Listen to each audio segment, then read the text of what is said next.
औज़ु बिल्लाहि समीइल अलीम मिनश शैतानिर लईनिर रजीम। बिस्मिल्लाहिर रहमानिर रहीम। अल्हम्दुलिल्लाहि रब्बिल आलमीन वस्सलातु वस्सलामु अला अशरफिल अंबिया वल मुरसलीन खातमिन नबिय्यीन व शाफ़िइल महशर सय्यदिनल मुसद्दद बशीरनल मुमज्जद नज़ीरनल मुअय्यद अल मुस्तफ़ल अमजद अल महमूदिल अहमद अबिल क़ासिम मोहम्मद व अहले बैतिहि तय्यबीन अत्ताहिरीन अल मासूमीन अल मज़लूमीन अल्लज़ीना अज़हबल्लाहु अन्हुमुर रिजसा व तह्हरहुम तत्हीरा।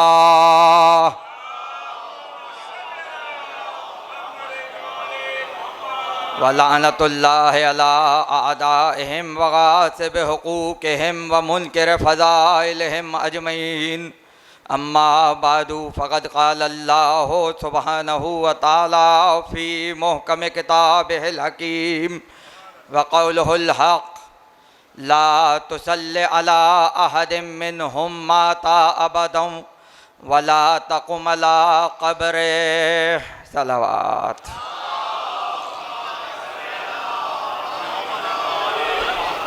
एक मरतबा सब मिल के बावाज़े बुलंद सलावत पढ़ें।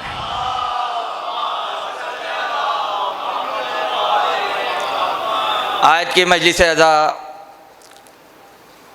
एक ऐसी शख्सियत के खराज अक़ीदत के लिए मुनक्किद है कि जो दुनिया में आया नहीं था बल्कि भेजा गया था। बहुत से लोग दुनिया में आते हैं और कुछ लोगों को भेजा जाता है, और फिर जब वो आ जाते हैं और कुदरत की तरफ से मुख्तलिफ़ मनसब मिल जाएं तो किसी मनसब पे फ़ख्र नहीं होता, अगर होता है तो अली की ग़ुलामी पे होता है। ये बात सही है कि अल्लामा साहब क़िबला आलल्लाहु मकामहू की ज़ात अक़दस अपनी एक ज़ात में इतनी जामिया सिफ़ात थी कि एक ही वक्त में फ़लसफ़ी भी थे, एक ही वक्त में मंतकी भी थे, एक ही वक्त में ख़तीब भी थे, एक ही वक्त में आयतुल्लाह के मनसब पर भी फाइज़ थे, एक ही वक्त में माक़ूलात पर भी गुफ्तगू है, एक ही वक्त में मनक़ूलात पर भी गुफ्तगू है, एक ही वक्त में अरबी अदब पर भी बात है, एक ही वक्त में उर्दू अदब पर भी बात है, एक ही वक्त में फ़ारसी अदब पर भी दस्तरस है, एक ही वक्त में कुरान पर भी बात है, तौरात पर भी बात है, इंजील पर भी बात है, ज़बूर पर भी बात है, हिंदुओं की किताबों पर भी बात है, ज़रतुश्तियों की किताबों पर भी बात है। ऐसा शख्स कि जिसको खुदा इतनी फजीलतों से नवाज दे, वो अपने खतीब होने पे फ़ख्र नहीं करता, मुतकल्लिम होने पे फ़ख्र नहीं करता, मंतकी होने पे फ़ख्र नहीं करता, आलिम होने पे फ़ख्र नहीं करता। मेरी मौजूदगी का वाक़या है, बहुत बड़े मौलाना तशरीफ़ फरमा थे और फ़िक़्ह की बारीकियों पर बात हो रही थी, तब बेख्तियार जलाल के आलम में कहा, मौलाना अपनी फ़िक़्ह अपने पास रखिए, हम सिर्फ हुसैन के ज़ाकिर हैं।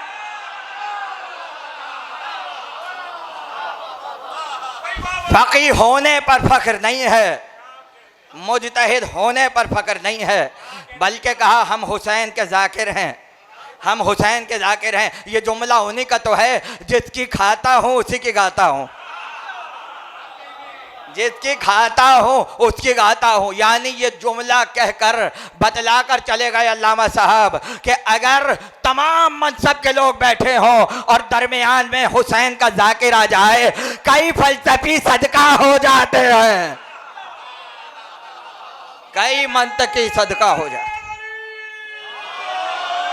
जाहिर है अल्लामा साहब का रिश्ता इस अज़ाख़ाने से बहुत गहरा है, और मैं समझता हूँ कि ये जो बाबुल इल्म स्टूडेंट की जानिब से आज अल्लामा साहब को खराज अक़ीदत पेश किया जा रहा है, ये सही मानों में आज बाबुल इल्म स्टूडेंट हुए हैं, इसलिए कि इससे बड़े आलिम को खिराज अकीदत पेश नहीं किया जा सकता। कौन कौन?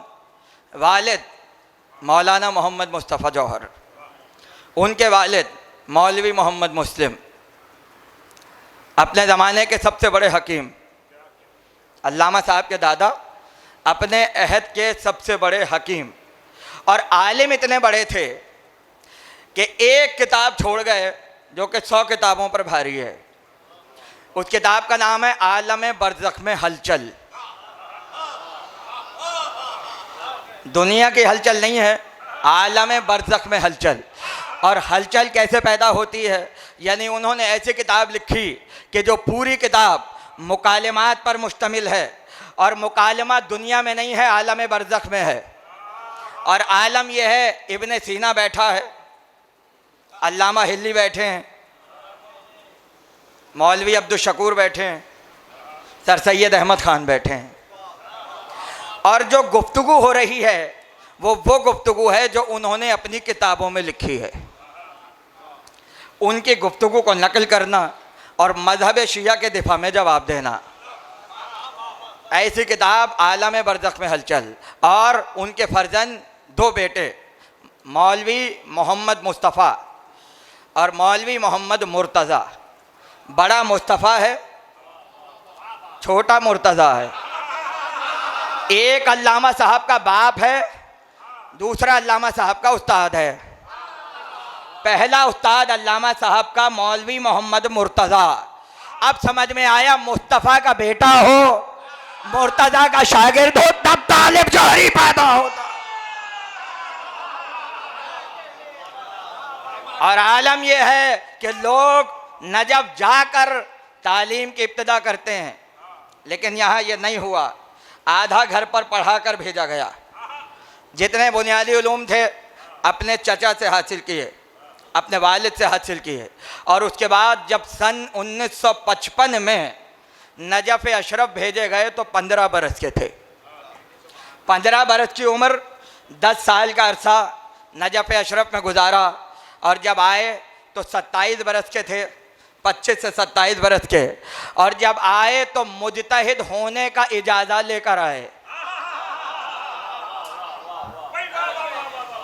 अच्छा, ये बातें ज़बानी तो हो सकती हैं, लेकिन आप उसकी आवाज़ सुन रहे हैं कि जो अपनी आँखों से इजाज़ों को देख चुका है। किसके इजाज़े की बात करूं? अबुल कासिम रिश्ती का इजाज़ा, सैयद अली फ़ानी का इजाज़ा, मौलवी मुस्तफ़ा नूरानी का इजाज़ा, अपने वक्त के सबसे बड़े उलमा से इजाज़े की, रिवायत की, दिरायत की सनद लेकर आए। और फिर महराज वहाँ भी हुई कि जब आयतुल्लाह बाकर सदर ने अपनी किताब उर्वतुल वुस्का पेश की तो उसके शुरू में लिखा, कुर्रतु ऐनी शेख अल्लामा तालिब जौहरी, मेरी आँखों की ठंडक, मेरी आँखों की ठंडक। इजाज़े देखे हैं, अल्लामा भी लिखा है, आयतुल्लाह भी लिखा है, हुज्जतुल इस्लाम भी लिखा है। 27 बरस की उम्र में जब इतने इजाज़े लेकर पाकिस्तान आए, इजाज़ा होना बड़ी बात नहीं है, जो सलाहियत दिमाग में थी उसकी बात है। इजाज़े बहुत सौ के पास है, मगर तरबियत हर किसी के पास नहीं है। पूरे पाकिस्तान के उलमा एक तराजू में हो और अल्लामा तालिब जौहरी एक तराजू में हो, तब भी उनका बल्ला भारी रहेगा। सबसे पहले शायर, कसीदे के बेहतरीन शायर। कसीदा कहना मरसिए से ज़्यादा मुश्किल है, और ऐसा कसीदा कहा। यदुल्ला हैदर साहब तशरीफ़ फरमा है और ये मेरी बात की तायद करेंगे। इन्होंने मरसिया निगारी उन्हीं की तहरीक पर शुरू की। यानी एक होता है खुद अदब में इजाफा करना, और एक होता है सलाहियत वालों को निखारना, सलाहियत वालों को निखारना। इतने बेहतरीन कसीदे कहे कि जब जोश मलियाबादी ने सुना तो सुन के कहने लगे, इस वक्त इससे बेहतर कसीदा कहने वाला पूरे पाकिस्तान में मौजूद नहीं है। सबसे पहले शायर, शायर के बाद मुज्तहिद, मुज्तहिद के बाद खतीब।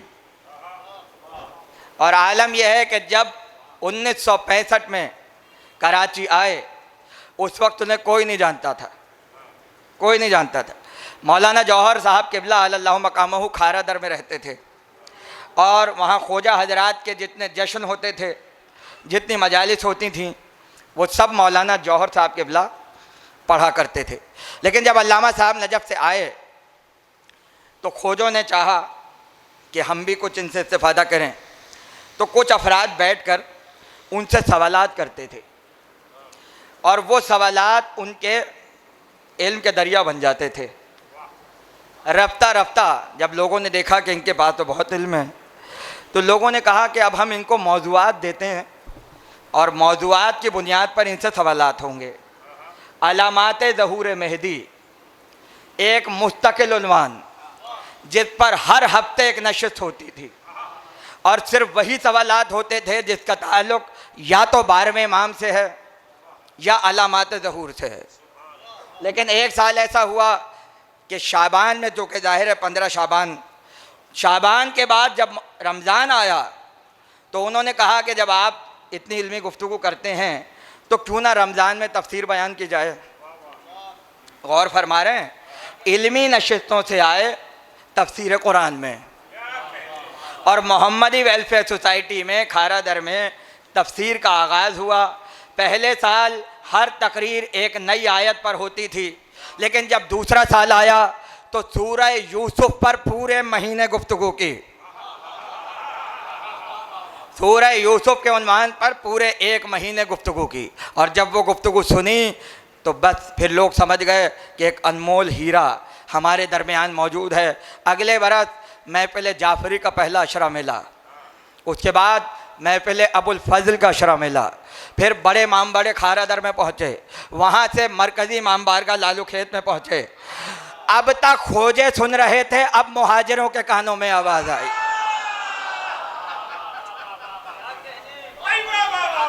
अब तक खोजे सुन रहे थे, अब मुहाजिरों के कान में आवाज़ आई। अब जाहिर है जब तहज़ीब की आवाज़ें हिंदुस्तानियों के कानों में आ जाएं, तो फिर वो हीरे को हाथ से जाने नहीं देते। और जब ये गुफ्तगू हो गई, आ गई यहाँ तक, तो एक जुमला और सुन लीजिए कि अल्लामा साहब की हैसियत हमारी कौम में ऐसी थी कि जैसे हिंदुस्तानी तहजीब की अंगूठी पर दुर्रे नजफ जड़ा हुआ हो।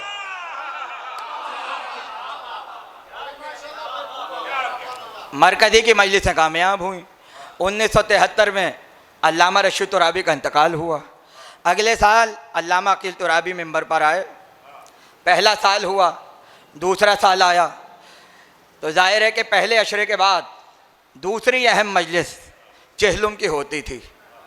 इसलिए तय किया गया कि इस साल चहलुम के लिए एक नए ख़तीब का इंतखाब हो।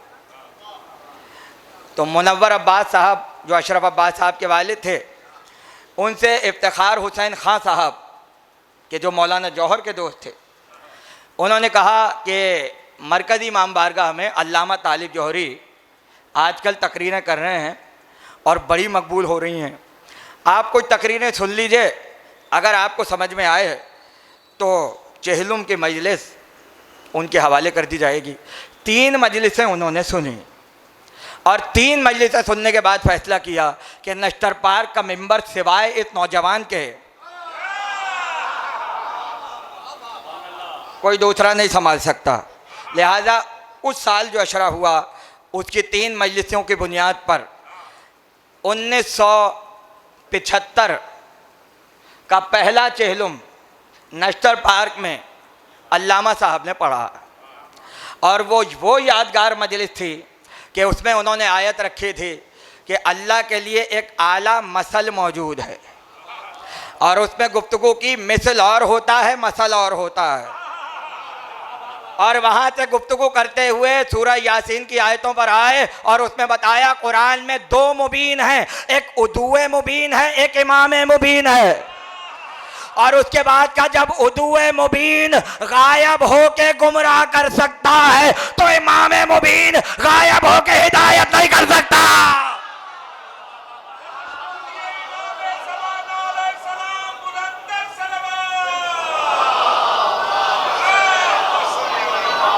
अल्लामा साहब की मजलिस है और अगले साल का अशरा उनका तय हो गया। उसके बाद मुसलसल नश्तर पार्क में रहे।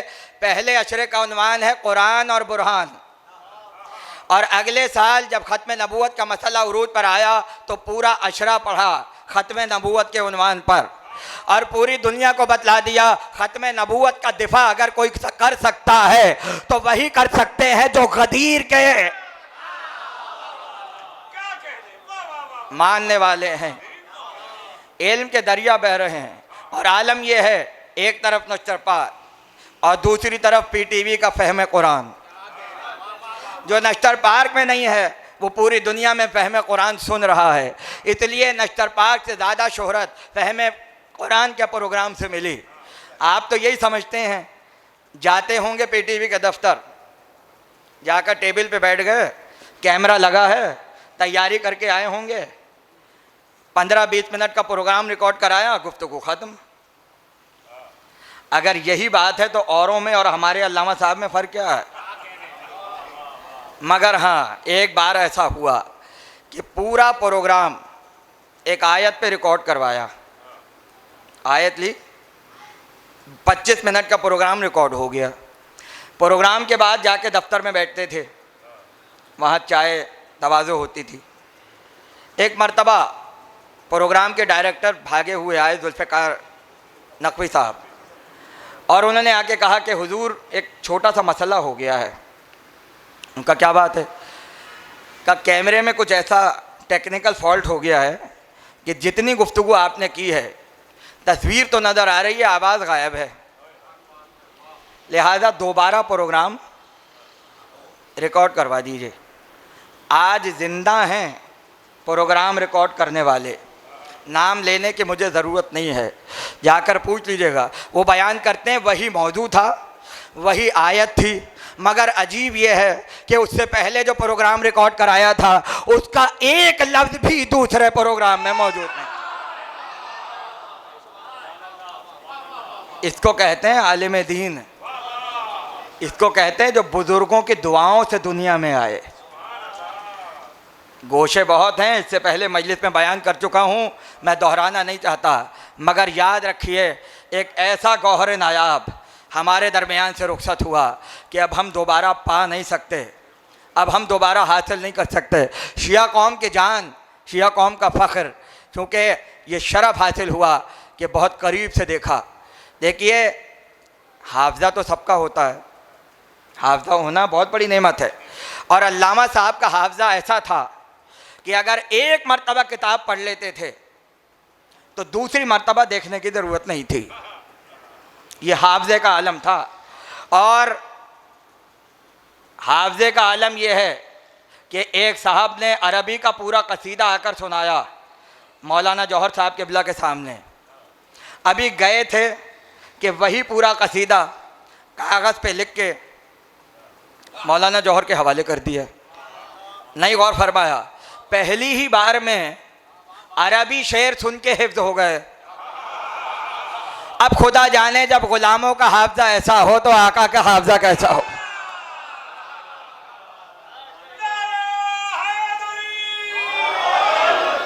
खुदा जाने हाफ़ज़ा कैसा होगा।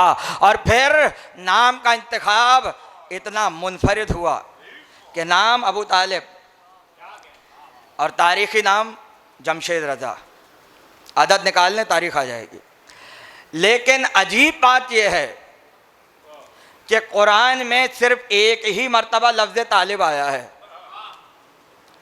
पूरे कुरान में सिर्फ एक मर्तबा लफ्ज़ तालिब है, और परवरदिगार ने सूरह हज में उस मौके पर इस लफ्ज़ का इस्तेमाल किया कि जब काफिरों के बुतों का तज़किरा हो रहा था तो परवरदिगार ने कहा इन काफिरों से कह दो अगर ये सारे बुतों को एक जगह जमा कर लें तो ये सारे बुत मिलकर एक मक्खी भी पैदा नहीं कर सकते।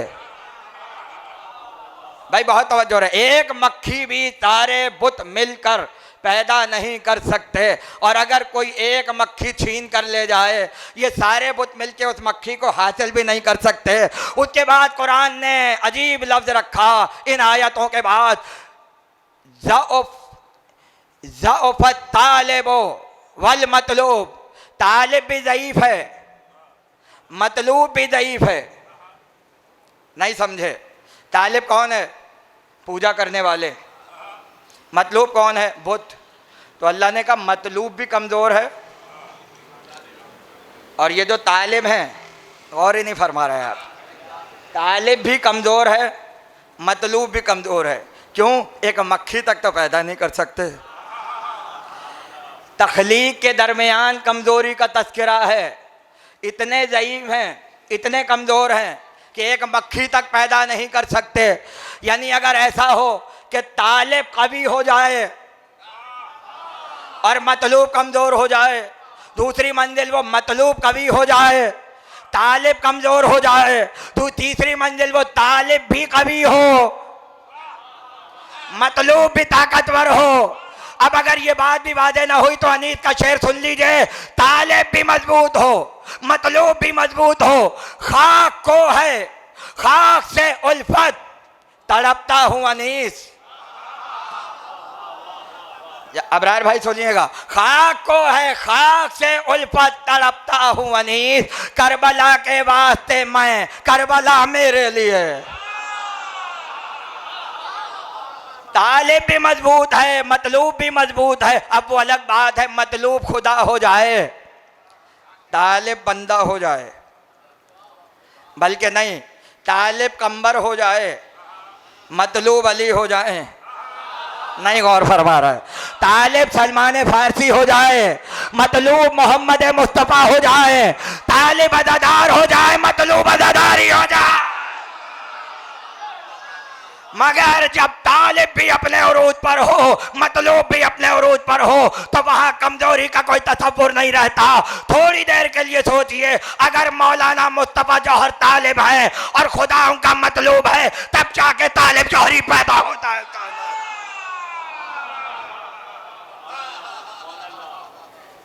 तालिब भी कमजोर, मतलूब भी कमजोर, लेकिन हम वहां हैं कि जहां तालिब भी कवी है और मजबूत भी तवी है, कवी है, मतलूब भी कवी है।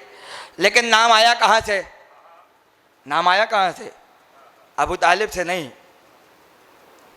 एक ऐसी शख्सियत जिसको लोग फरामोश कर देते हैं। कौन? अली का बड़ा भाई तालिब, अकील, जाफ़र, अली। चार भाई हैं, चारों में 10-10 साल का फासला है। 10 साल बाद अकील, 10 साल बाद जाफ़र, 10 साल बाद अली, तो 40-50 साल में जाकर 4 बेटे आए। 2 बेटियां अलग हैं। अब दुनिया मुझे ये बताए कि जब अबू तालिब के घर में ये औलादें आ रही थी तो 10-10 साल का फासला तो था। खुद अबू तालिब की उम्र क्या थी? खुद अबू तालिब की उम्र क्या थी? अब जब तहकीक की तो पता ये चला कि जिस उम्र में इब्राहिम के घर में इस्माइल पैदा हुए, उसी उम्र में अबू तालिब के यहाँ अली पैदा हो। बस फर्क ये है, वो काबे को बनाने वाला है, ये काबे में आने वाला है। बहुत तवज्जो रहे। अबू तालिब, तालिब का बाप, और तालिब कौन? अबू तालिब का बड़ा बेटा। अच्छा, दुनिया कहती है कि तालिब के बारे में तो कुछ मिलता ही नहीं है, कारनामे नहीं मिलते, हालात नहीं मिलते। अच्छा, हज़रत अकील कितनी खिदमत हैं, पूरी औलाद करबला में है या नहीं? और भी बहुत खिदमत। जाफ़र तैयार पूरा हबश अफ्रीका मुसलमान कर दिया, और सारी खिदमत एक तरफ, और अली सबके सामने है। तो हो सकता है कि कोई ये कहे अकील की खिदमत तो है, जाफ़र की तो है, अली की तो है, तालिब ने कौन सा बड़ा काम किया है? तो खुदा की कसम, जो ताज तालिब के सर पर है फजीलत का, वो किसी और के सर पर नहीं है। सबकी फजीलतें अपने पास हैं। तालिब की सबसे बड़ी फजीलत ये है कि अबू तालिब का तारुफ तालिब के नाम से हो गया।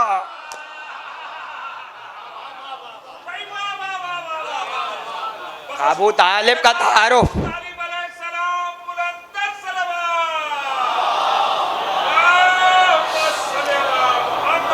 बस 2 जुमले तकरीर आगे बढ़ जाएगी। जाहिर है बदर के मैदान में लाए गए काफिरों की तरफ थे ज़बरदस्ती लाए गए। वहाँ अकील भी हैं, वहाँ तालिब भी हैं, वहाँ अब्बास इब्न अब्दुल मुत्तलिब भी हैं और सामने लश्कर इस्लाम है। क्यों? इसलिए कि जब आपस के दो ग्रुपों में लड़ाई हो जाती है तो दुश्मन की ये कोशिश होती है कि उसको अपने साथ कर लो जो सामने वालों का सबसे करीबी हो। बहुत बारीक बात कर रहा हूँ। उन्होंने देखा तालिब यहाँ है, अकील यहाँ है और अली सामने है। कितनी अजीब कैफियत है।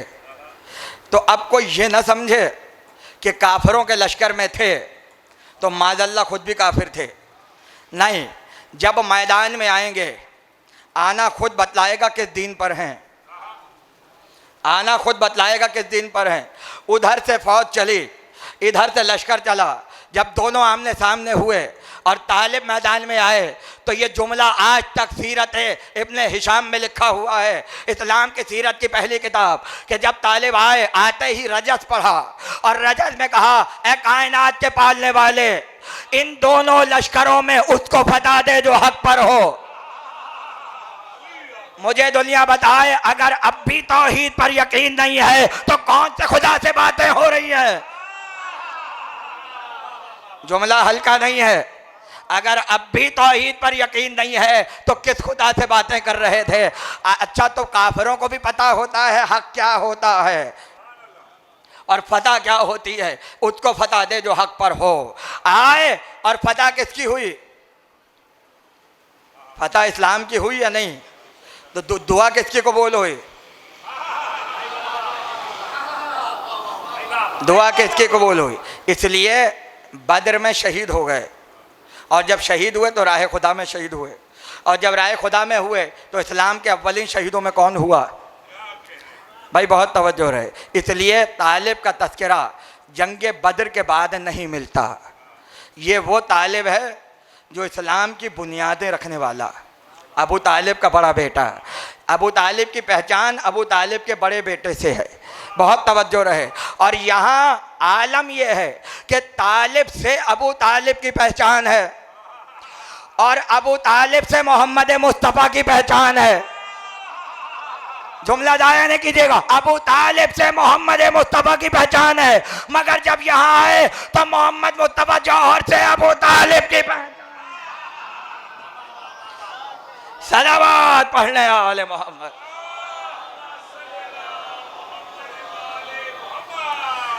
अबू तालिब से पहचान है, इसलिए जनाजा सामने रखा है। अबू तालिब का जनाजा सामने है और अभी नमाज जनाजा आई नहीं है। नमाज जनाजा अभी आई नहीं है। अबू तालिब का जनाजा सामने। मगर जो आयत सरनामे कलाम में पढ़ी, सूरह तौबा की आयत, बिस्मिल्लाह इसलिए नहीं पढ़ी क्योंकि आगाज़ मुनाफिकों से है। वाहिद सूरा है ना, और जहाँ मुनाफिक आए वहाँ ना बे आता है ना बे का नुक्ता आता है।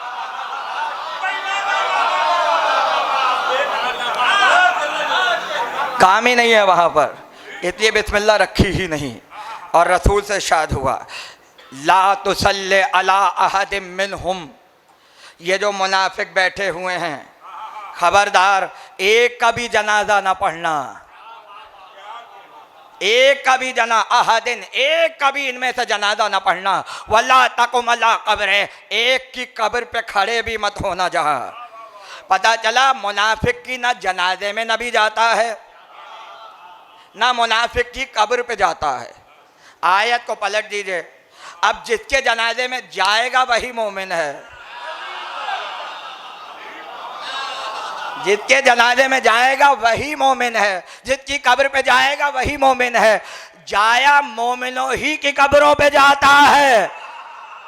जहां कोई कब्रों से भाग रहा हो हमें कोई परवाह नहीं है। मुनाफिक की कब्र पे जाना पहले ही मना है। रसूल मुनाफिक की कब्र पे नहीं जाएंगे, मुनाफिक का जनाजा नहीं पढ़ेंगे। यह पैगंबर अकरम के लिए हुक्म है, मगर जो हुक्म रसूल के लिए है वही वारिस रसूल के लिए। इसलिए ना अली मुनाफिक का जनाजा पढ़ेंगे, चाहे मदीने ही में क्यों ना हो।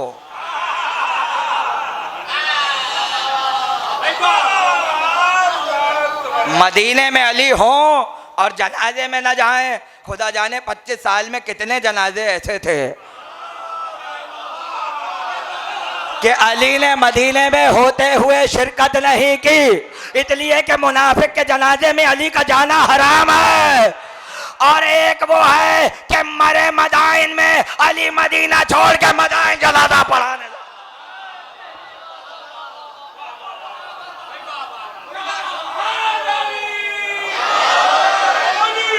मुनाफिक के जनाजे में अली नहीं जाएंगे, मुनाफिक की कब्र पे अली नहीं जाएंगे, तवज्जो रहे। और रसूल किसी मुनाफिक के जनाजे में नहीं जाएंगे, किसी मुनाफिक की कब्र पर नहीं जाएंगे। न कब्र पे जाना है न जनाजा पढ़ना है। अब दुनिया ये बता दे कि अबू तालिब की कब्र में उतरे या नहीं उतरे। कब्र पे जाके खड़ा हो जाना और होता है, कब्र के अंदर उतर जाना और होता है। जिसकी कब्र पे जाए वो साहिब ईमान होता है, और जिसकी कब्र में उतर जाए कुल्ले ईमान का बाप होता है।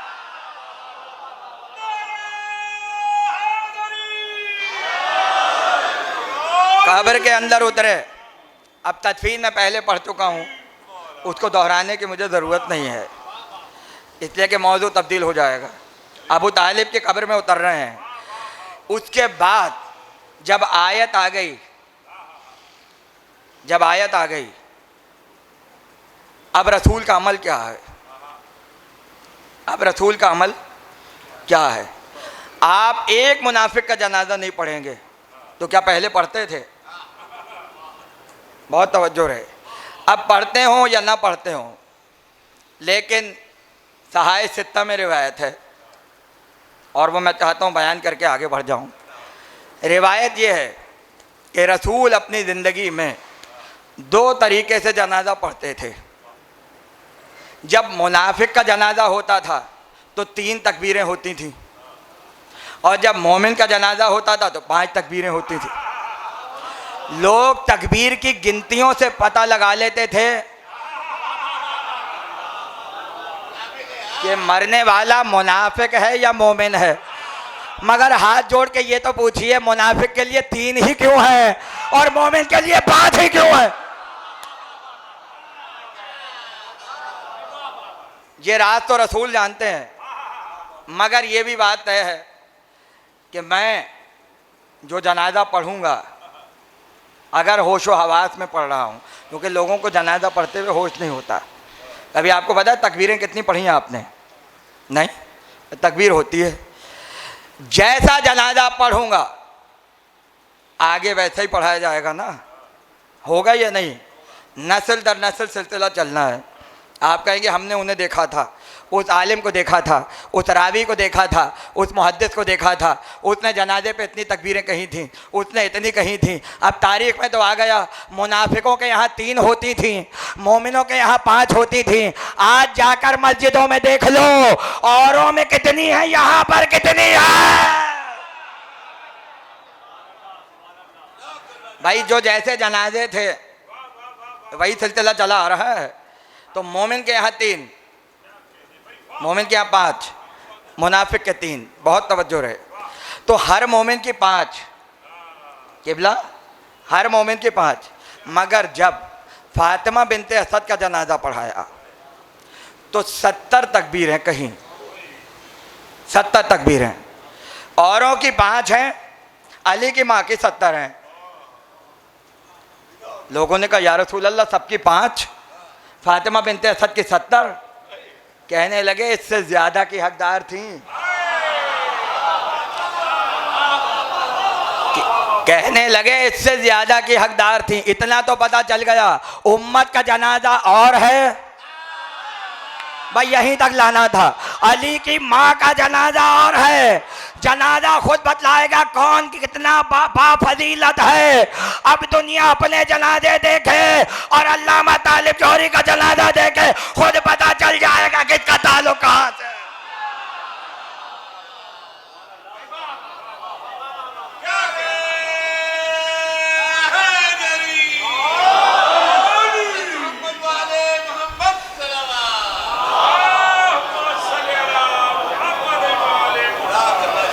खुद पता चल जाएगा किसका ताल्लुक कहाँ से है।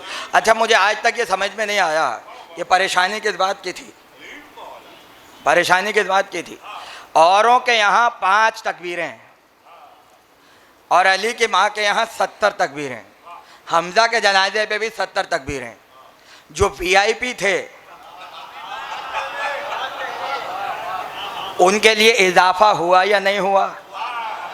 मेरा जुमला बहुत अहम है। जो औरों से मुख्तलिफ थे, जिनकी खिदमत ज़्यादा थी, जो औरों जैसे नहीं थे, उनके लिए एहतमाम ये है कि जुमले बढ़ा दिए जाते हैं ताकि खराज अकीदत पेश किया जाए। ये वाजिब किफ़ाई नमाज है। क्योंकि वाजिब किफ़ाई है इसलिए शरीयत में इजाज़त है कि अगर कोई कानून के दायरे में रहकर मरने वाले के लिए कलिमात खैर का इजाफा करना चाहे तो कर सकता है। अब जब इजाफे का हुक्म है तो अली की विलायत से बड़ा ऐलान क्या हो सकता है?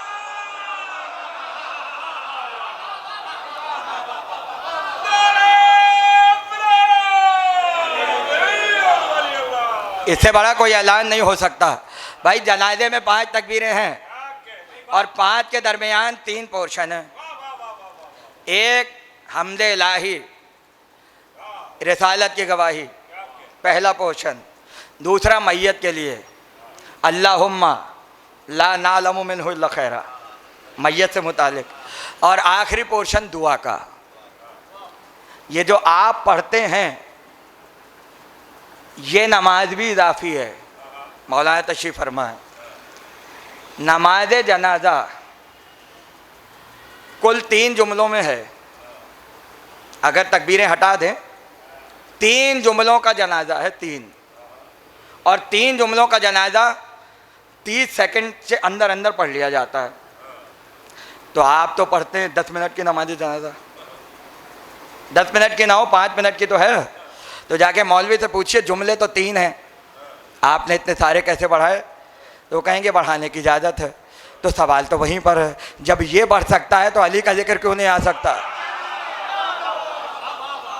और ये नमाज पढ़ाने वाले की जहानत है कि जहाँ 3 हिस्से नमाज जनाजा के थे उसमें पहले में अली की विलायत का जिक्र किया। आखिरी दुआइया पैराग्राफ था, वहाँ कहा हमें मुतमस्सिक रख अली की विलायत से, हमें मुतमस्सिक रख अली की विलायत से। जुमला जाया न कीजिएगा। 3 तकबीरों से लोग पहचानते थे मुनाफिक है, 5 से पहचानते थे मोमिन है। हमने अल्लामा साहब के जनाजे से पता लगाया है कहाँ छुरियां चल रही है, किसके चेहरे पे मुस्कुराहट आ रही है।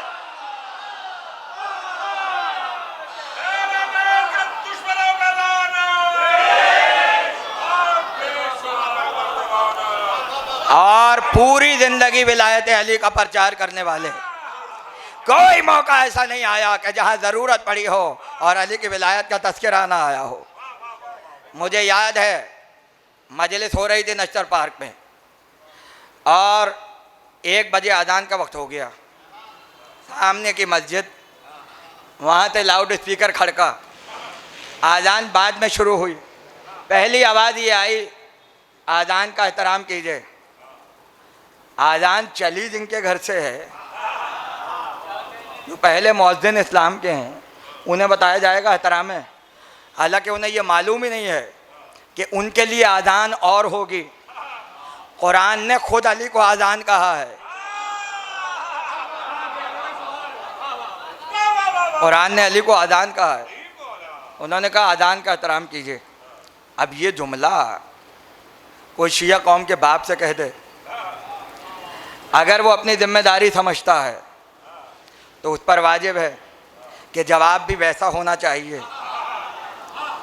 और अगर, अब मैं जुमला क्या कहूँ आपसे, जो हकीकी बाप होते हैं ना, हकीकी मजाजन, वो वाकई जिम्मेदारी पूरी करते हैं। और जो इधर उधर से आके बन जाते हैं, वो टीवी पे दुश्मनाने अहले बैत की तारीफ़ें करते हैं। अल्लामा साहब ने जब ये आवाज़ सुनी कि अज़ान का एहतराम कीजिए, वहाँ अज़ान शुरू हुई और यहाँ माइक से इतनी हल्की आवाज़ कि जो नश्तर पार्क का मजमा सुन ले। उन्होंने कहा आप गिनते रहिए कि आज़ान में जुमले कितने हैं। अब मजमा गिन रहा है और वहाँ से आज़ान दी जा रही है, उधर वालों को खबर ही नहीं है यहाँ हो क्या रहा है, वहाँ खबर ही नहीं है हो क्या रहा है। अल्लाह अकबर, अल्लाह अकबर, अल्लाह अकबर, अल्लाह अकबर, अशहदु अल्ला इलाहा इल्लल्लाह, अशहदु अल्ला इलाहा इल्लल्लाह, अशहदु अन्ना मुहम्मदुर रसूलुल्लाह, अशहदु अन्ना मुहम्मदुर रसूलुल्लाह, हय्या अलस सलाह, हय्या अलस सलाह, हय्या अलल फलाह, हय्या अलल फलाह, अल्लाहु अकबर, अल्लाहु अकबर, ला इलाहा इल्लल्लाह। 15 जुमले थे, 15 जुमले। जब आज़ान ख़त्म हुई, अल्लामा साहब ने वक्फा नहीं दिया, फ़ौरन जैसे ही आज़ान ख़त्म हुई कहने लगे, अबू हुरैरा रिवायत करते हैं कि पैगंबर के ज़माने में जो आज़ान होती थी उसमें 15 नहीं 19 फ़िक्रे हुआ करते थे। 15 नामुकम्मल है, 4 का आना जरूरी है। अलीउल वलीउल्लाह, हय्या अला खैरुल अमल।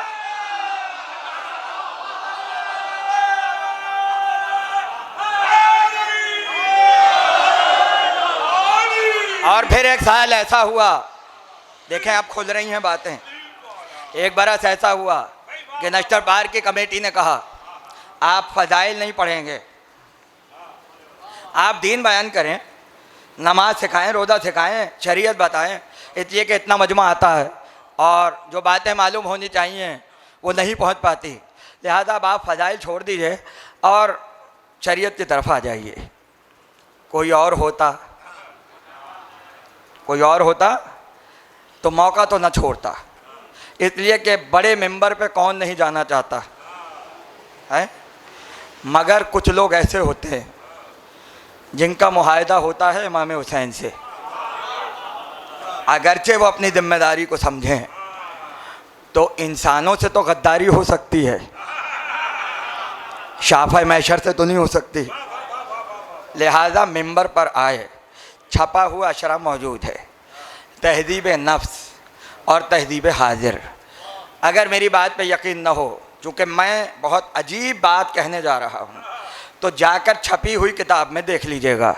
मिंबर पर आए, तहज़ीब पर गुफ्तगू की और उसके बाद फ़र्क बताया तहज़ीब नफ्स क्या होती है, तहज़ीब हाजिर क्या होती है, और उसके बाद फ़ौरन आ गए हदीस किस्सा के बयान पर।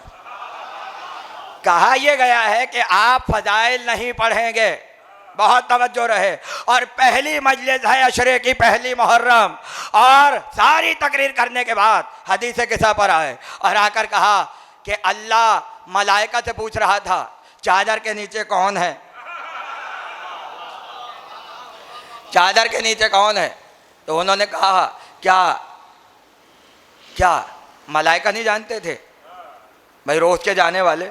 अच्छा, फिर उन्होंने ये भी पढ़ा कि आप सुनते रहते हैं खुतबा से, इस मौजू पर जितने नुक्ते पढ़े गए हैं वो सब उन्होंने मिंबर से सुनाए, और सुनाने के बाद कहा आपने सुना है या नहीं, सबने कहा सुना है। कहने लगे अब मैं रद्द कर रहा हूँ। बहुत अच्छा भाई, क्या सुना है? कहा ये सुना है फातिमा अलग होती थी, अली अलग होते थे, हसन और हुसैन कहीं और होते थे। ये 5 जब जमा हुए तो मलाइका ने नहीं पहचाना, ये सुनते हैं या नहीं। कहने लगे जिब्रील तो उस वक्त भी थे जब 12 के 12 नूर नज़र आ रहे थे, ये तो तख्लीक़ कायनात से पहले की बात है, जब उस वक्त पहचान गए तो चादर के नीचे क्यों नहीं पहचानेंगे। पहले ये नुक्ता बयान किया और उसके बाद अजीब बात कही, कहने लगे कभी कभी सवाल करने का मकसद ये नहीं होता कि सामने वाले को पता नहीं है। पहले जुमले को हजम कर लें ताकि आगे बढ़ें। सवाल करने का मकसद हर वक्त ये नहीं होता कि तुम्हें पता है या नहीं पता, बल्कि इसलिए भी सवाल होता है ताकि औरों को बता दिया जाए। सवाल हुआ, अब जो जवाब आएगा वो पूरा मजमा सुनेगा, फ़ायदा सवाल का हुआ या नहीं। तो मिसाल क्या दी, कहने लगे मूसा से अल्लाह ने पूछा, ए मूसा तुम्हारे हाथ में क्या है।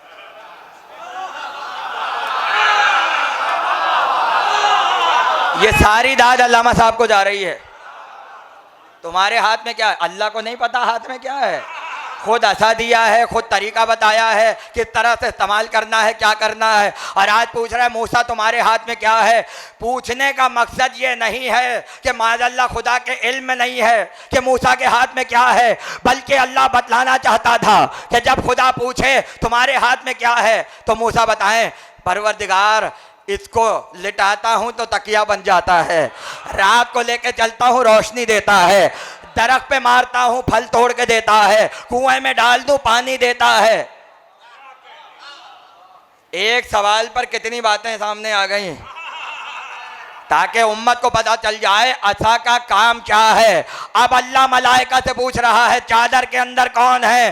क्या माज़अल्लाह खुदा नहीं जानता या मलाइका नहीं जानते? नहीं, बल्कि खुदा चाहता ये था इधर सवाल करे उधर मलाइका कहे हम नहीं जानते। खुदा कहे ये ना होते ना सूरज बनाता, ना चांद बनाता, ना सितारे बनाता। उन्होंने कहा था फजाइल ना पढ़िएगा, अल्लामा साहब ने कहा खुदा खुद अहले बैत के फजाइल पढ़ रहा था।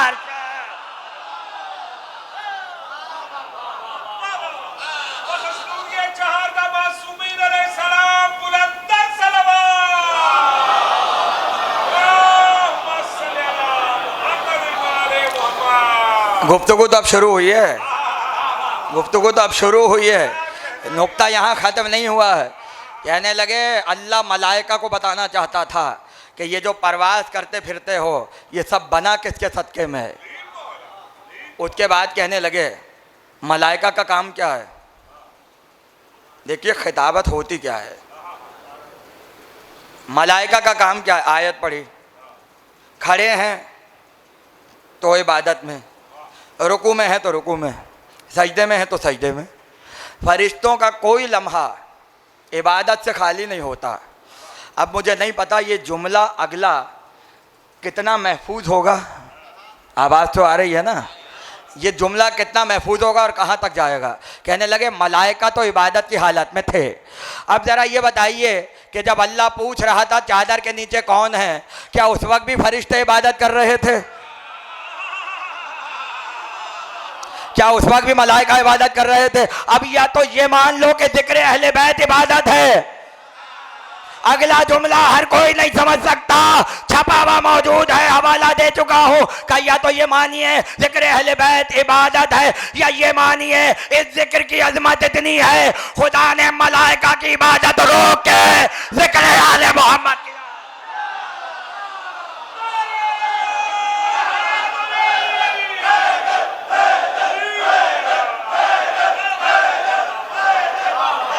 खुदा आपको सलामत रखे।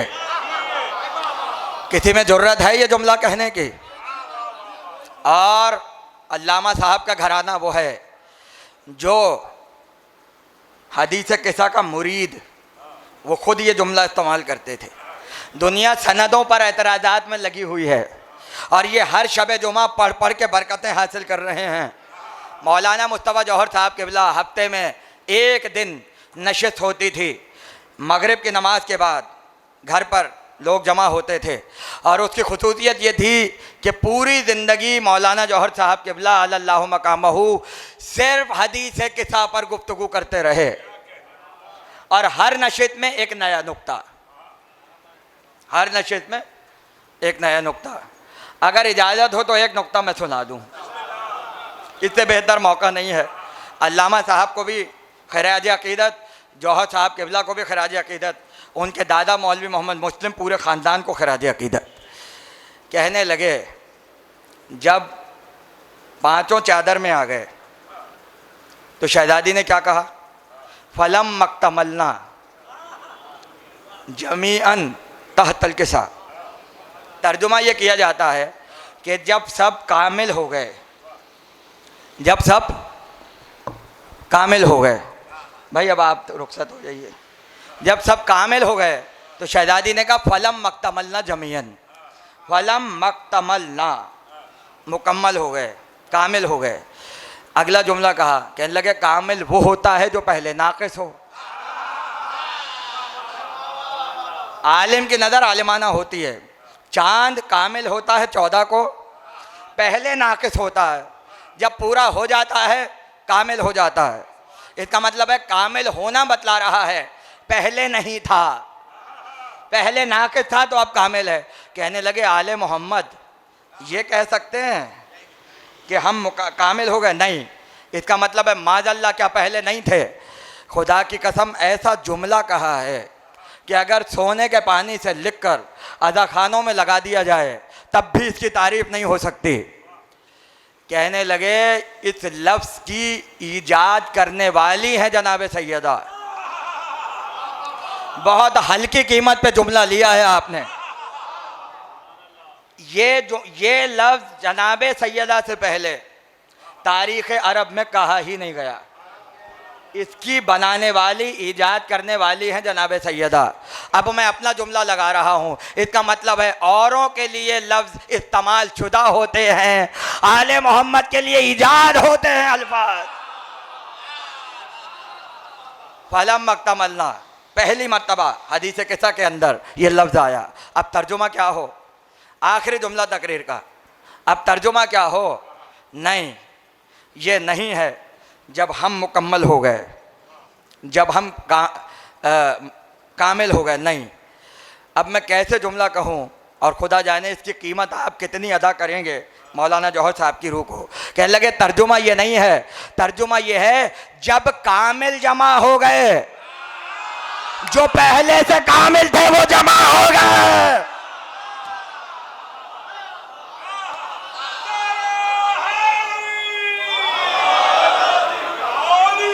इसको कहते हैं इल्म, इसको कहते हैं इल्म। सदियां गुजर जाती हैं, बरसों की रियाजतों के बाद दुनिया क्या समझती है? ऐसे ही अल्लामा तालिब जौहरी आ गए, कितनी रातें सियाह हुई, सफ़र हो किताब हाथ से नहीं छूटती, रात के 2 से 3 घंटे, बावजूद इसके कि तवील नशिस्तें हैं, लेकिन जब तक किताबों का मुतालिया न हो जाए रात को सोते नहीं थे। और मुहर्रम आने से 3 महीने पहले मुलाकातें ख़त्म, अपने कमरे में बंद, और जो मुतालिया होता था मैं बयान नहीं कर सकता। यानी शायद किसी का दिमाग फट जाए अगर कोई वो मेहनत करे जो अल्लामा साहब करके गए। जब अस्पताल में दाखिल हुए और डॉक्टर ने स्कैन किया तो उसने रिपोर्ट में जुमला लिखा, उम्र 80 बरस है, दिमाग 90 बरस का है। उम्र 80 बरस की है, दिमाग 90 बरस का है, दिमाग 90 बरस का। क्या क्या बातें थीं, क्या क्या नशिस्तें थीं, क्या क्या इल्म के गोशे। मैं अशरे पढ़ सकता हूँ। अल्लामा साहब की शख्सियत पर अगर बात करने पर आऊँ, एक एक उन्वान पे अशरा पढ़ सकता हूँ। और इंशाअल्लाह उनके चेहलुम से पहले एक छोटी सी खिदमत है उनकी बारगाह में कि एक उनकी सवाने हयात तकरीबन 500 सफ़हात पर, जिसमें उनका पूरा ख़ानदान से लेकर और अब तक की जितनी खिदमात हैं उसका अहाता करने की कोशिश की जाएगी। वो भी आसान नहीं है। बहरहाल अब दूसरा ऐसा नहीं आएगा, अब ऐसा दूसरा नहीं आएगा। अल्लाह अकबर, अल्लाह अकबर। इल्म रमल हो, इल्म जफ़र हो, इल्म फ़लकियात हो, मुश्किल तरीन इल्म कि जिसमें कोई तसव्वुर करना भी गवारा न करे। ऐसा आलिम जिसके पास बेहतरीन कुतुबखाना, बेहतरीन मालूमात, बड़े बड़े असातिज़ा से पढ़ा हो, उसने किसी बात पे फ़ख्र नहीं किया, बल्कि यही कहा हुसैन के ज़ाकिर हैं। आलिम भी नहीं कहा, हुसैन के छोटे से ज़ाकिर। अल्लाह अकबर। जब पहली तकरीर नश्तर पार्क की होती थी तो वाहिद वो ख़तीब थे जो मसाइब से मजलिस का आगाज़ करते थे। मसाइब से शुरू, फ़ज़ाइल, उसके बाद फिर मसाइब। और मसाइब में हर ख़तीब चाहता है इतना गिरिया हो कि शोर गिरिया आसमान तक पहुंच जाए। हर एक की ख्वाहिश होती है, लेकिन मैंने अल्लामा साहब की ज़बान से अजीब जुमला सुना, अजीब जुमला सुना। मसाइब उरूज पर हैं, आवाज़ें बुलंद हैं। एक जुमला कहा, कि कुछ देर के लिए अपनी आवाज़ों को रोक लो। खतीब चाहते हैं आवाज़ें बुलंद रहें और वो फरमा रहे हैं आवाज़ों को रोक लो, खामोशी हो जाए। क्या इस बात की गारंटी है कि दोबारा वही रक्कत होगी? मगर जो खुलूस था इमाम हुसैन से, उसमें उससे ज़्यादा रुलाते थे, उससे ज़्यादा मसाइब बयान करते थे। मजलिसें होती रहेंगी, जितना तज़किरा किया जाए, हर अंजुमन, हर इमाम बाड़ा, हर मदरसा, हर घर में अल्लामा साहब के बुलंदी दर्जात की मजलिस होनी चाहिए। ये कौम इतनी मकरूज़ है, हम पर इतना एहसान है कि हम पूरी ज़िंदगी भी अगर उनका इसाले सवाब करें, हम हक़ अदा नहीं कर सकते, हम हक़ अदा नहीं कर सकते। अजीब अजीब शख्सियत, जहाँ अब्बास का नाम आया आँखों से आंसू जारी हो गए, जहाँ हुसैन का नाम आया आँखें नम हो गईं। और अब्बास से मोहब्बत के वाक़यात एक तरफ, मगर किसी ने एक दिन पूछा कि आपके उस्ताद आयतुल्लाह मोहसिनुल हकीम के बारे में ये वाक़या सुना है कि उनकी आँखों से खून आ गया था, वो वाक़या सुनाइए। तो कहने लगे मैंने अपने दोस्त से सुना जो उस वक्त मौजूद थे, और वो बयान करते हैं कुछ लोग आए और उन्होंने आके कहा कि हमने ज़ियारत नाहिया में पढ़ा है कि इमाम ज़माना अपने जद के लिए खून के आंसू रो रहे हैं। तो ये बताइए कि क्या कोई खून के आंसू रो सकता है? क्या ऐसा मुमकिन है? ये जुमला सुनना था। आयतुल्लाह मोहसिनुल हकीम ने अपना रुमाल आँखों पे रखा और जब आँख से हटाकर दिखाया खून के धब्बे रुमाल में मौजूद थे, तो बेख्तियार कहा मैं अदना सा हुसैन का नौकर जब इतना रो सकता हो, जिसके घर का गम हो, वो ज़माने का इमाम कितना रोता होगा हुसैन के मसाइब पर। खुदा आपको किसी गम में न रुलाए। जिस खतीब ने पूरी ज़िंदगी रुलाया, जिस आलिम ने पूरी ज़िंदगी मसाइब हुसैन बयान किए, आज उसे खराज अकीदत पेश किया जा रहा है। हुसैन रुखसत आखिर के वक्त खैमे में आए और एक जुमला कहा, ए ज़ैनब मेरा आखिरी सलाम, ऐ उम्मे कुलसूम मेरा आखिरी सलाम, ऐ रबाब तुम तक मेरा आखिरी सलाम पहुँचे। एक एक बीबी को वसीयत की, एक एक बीबी को वसीयत की। खैमे से जाने वाले थे कि एक मर्तबा सैयद सज्जाद की याद आ गई। बेख्तियार पलटे, आबिद बीमार के खैमे में आए, गशी की हालत में देखा, आगे बढ़कर शाने को थामा, हिला के सूरह अलहम्द की तिलावत की। गशी से बीमार की आंखें खुल गईं। एक मर्तबा जब बीमार ने बाप के चेहरे को देखा तो देखकर पहला जुमला कहा, अरे बाबा ये आपके चेहरे को क्या हो गया? बाबा ये आपके चेहरे को क्या हो गया? हुसैन का वारिस है। अगला जुमला अजीब कहा, बाबा क्या चाचा अब्बास मारे गए? बाबा क्या चाचा अब्बास मारे गए?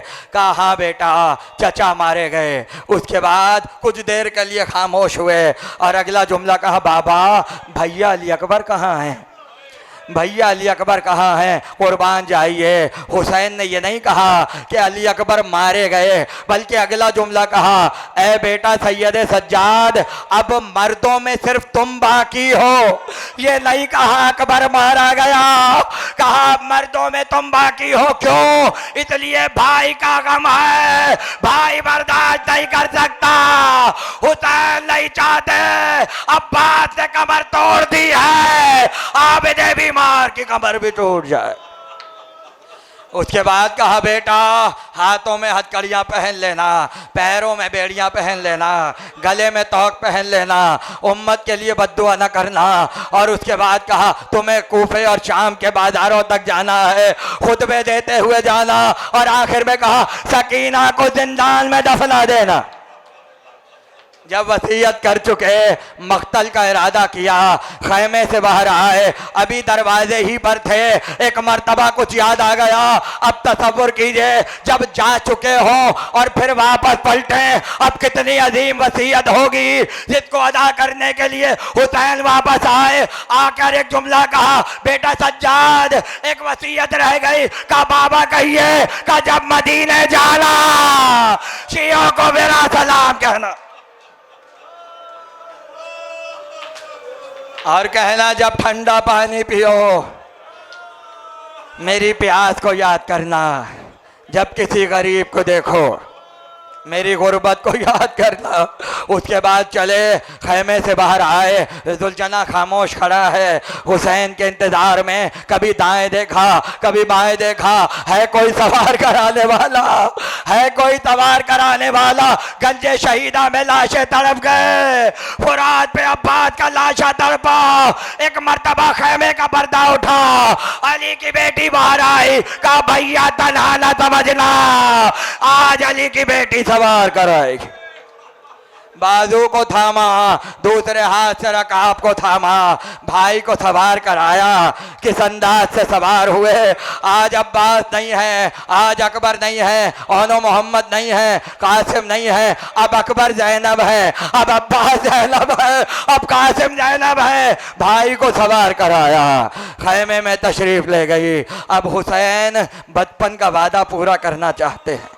अब इरादा है कि नाना का वादा पूरा हो। एक मर्तबा लजामे फरस को छेड़ा, एक जुलजना थोड़ा सा आगे बढ़ा, लेकिन एक मंजिल आई, सवारी रुक गई।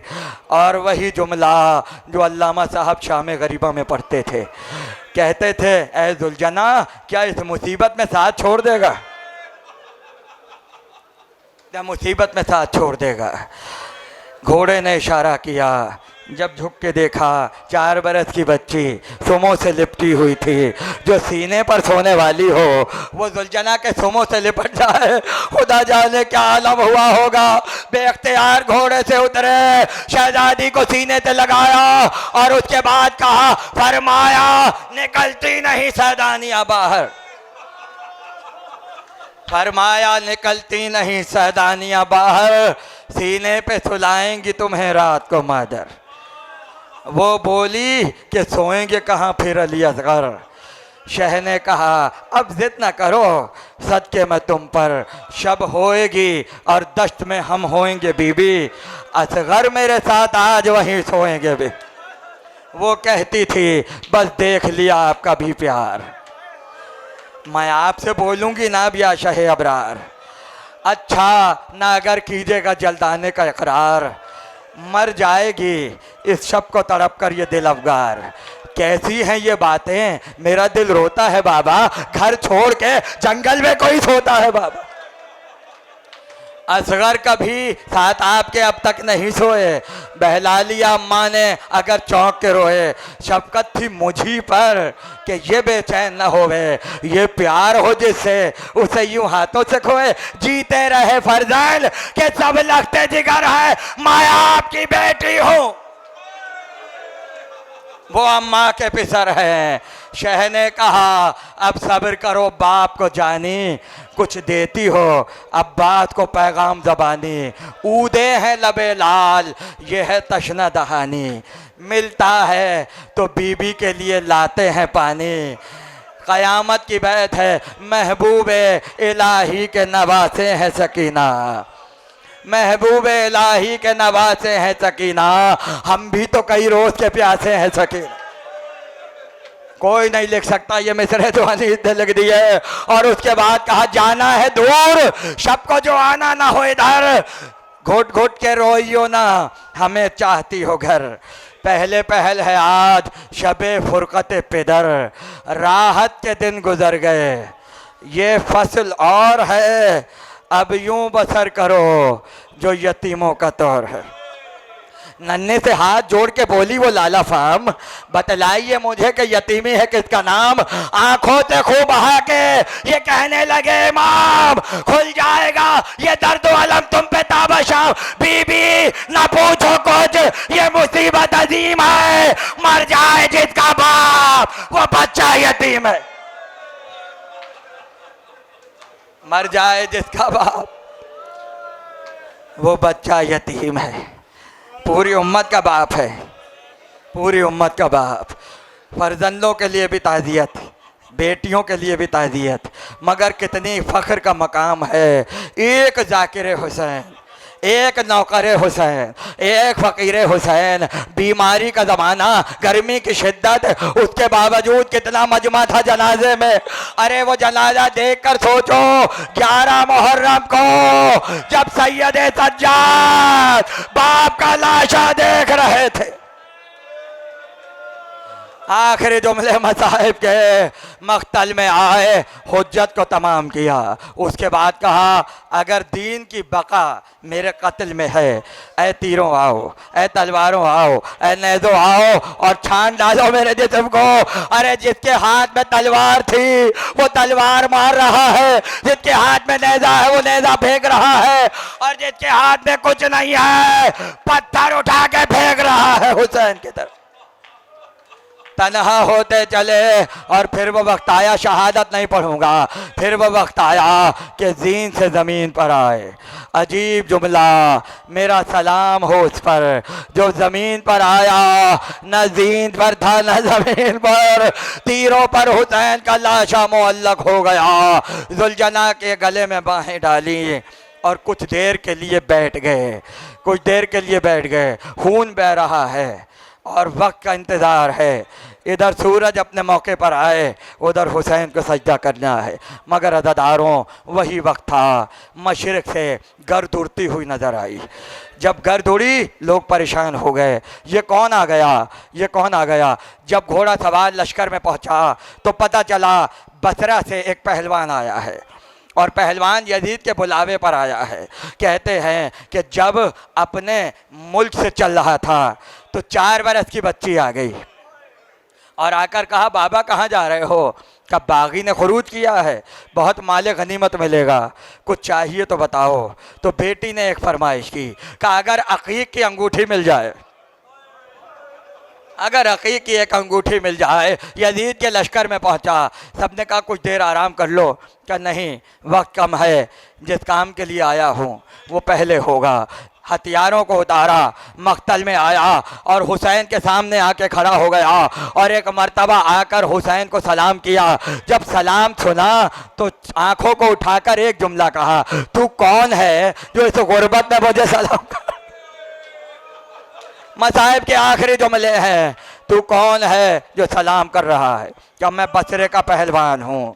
हुसैन ने देखा और देखकर कहा, वापस चला जा, मेरे खून से हाथ मत रंग, वापस चला जा। कहा नहीं नहीं, वापस नहीं जाऊंगा, जिस काम के लिए आया हूं करूंगा। अगला जुमला सुनेंगे। जब हुसैन ने देखा कि वापस नहीं जा रहा, एक मर्तबा अकीक की अंगूठी अपनी उंगली से उतारी और बढ़ा के कहा, तेरी 4 बरस की बच्ची को मैं यतीम नहीं देखना चाहता, ये अंगूठी ले जा और जाकर अपनी बेटी के हवाले कर दे। जब अंगूठी का जिक्र आया, बेख्तियार तड़प गया, कहा ये तुम, या तो मेरा अल्लाह जानता है या मैं जानता हूं, अब बताओ तुम कौन हो। तुम्हें किसने बता दिया मेरी 4 बरस की बच्ची ने अंगूठी मांगी है। या तो तुम नबी हो या तुम इमाम हो, अपना नाम बताओ। कब मुझे गरीब कहते हैं, मुझे बेकस कहते हैं, मुझे मुसाफिर कहते हैं। का ये नहीं, अपना नाम बताओ। कब मदीने का नाम सुना है। आखिरी जुमले है, हाँ मदीने को जानता हूँ। कब मदीने में मोहम्मद मुस्तफ़ा रहते थे। कब मैं मोहम्मद का कलमा गो हूँ। तुम कैसी बात कर रहे हो। कहा उस मोहम्मद की एक बेटी थी फातिमा, फातिमा को जानते हो। कहा मेरी शहजादी का नाम है, जरा आराम से लो। कहा तुम फातिमा के बेटे हुसैन को जानते हो। कहा मैंने हुसैन को कूफे में अपनी जवानी में देखा है। कहा हुसैन को देखोगे तो पहचान लोगे। कहा पहचान लूंगा। एक मर्तबा आगे बढ़े, कहा नहीं पहचाना, अरे फातिमा का बेटा। खुदा आपको सलामत रखे। उसके बाद कहा मैं समझ सकता हूँ तेरा दर्द कितना गहरा है। का फर्जंद रसूल कैसे। का तेरी बेटी भी वतन में है और मेरी बेटी फातिमा सुगरा मदीने में मेरा इंतजार। ये जो जुमला सुना, कदमों पर गिरा, तलवों से रुखसारों को मला और कहा मौला जिहाद की इजाजत दीजिए। एक मर्तबा पलटा, लश्कर पे हमला किया, जख्मी होके गिरा। हुसैन ने क्या देखा? मोहम्मद मुस्तफा उसका सर अपनी आगोश में रखे हुए। अरे मेरे हुसैन का मुजाहिद, मेरे हुसैन पे जान निसार कर दे। वसयालमुल्लज़ीन ज़लमू अय्या मुनक़लबिन यनक़लिबून। बारिला इस जिक्र को कबूल फरमा, इन आँसुओं को कबूल फरमा। ये पूरी मजलिस, इसका सवाब, इसका अजर, इसकी बरकतें, इसकी फजीलतें हमारे अल्लामा साहब की खिदमत में पेश फरमा।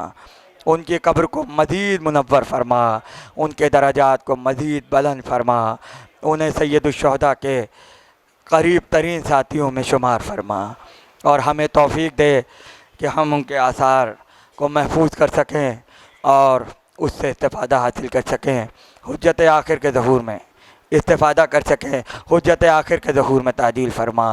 एक मरतबा सूरह अल-हम्द, 3 मरतबा सूरह फातिहा, 3 मरतबा इखलास, 1 मरतबा अल-हम्द।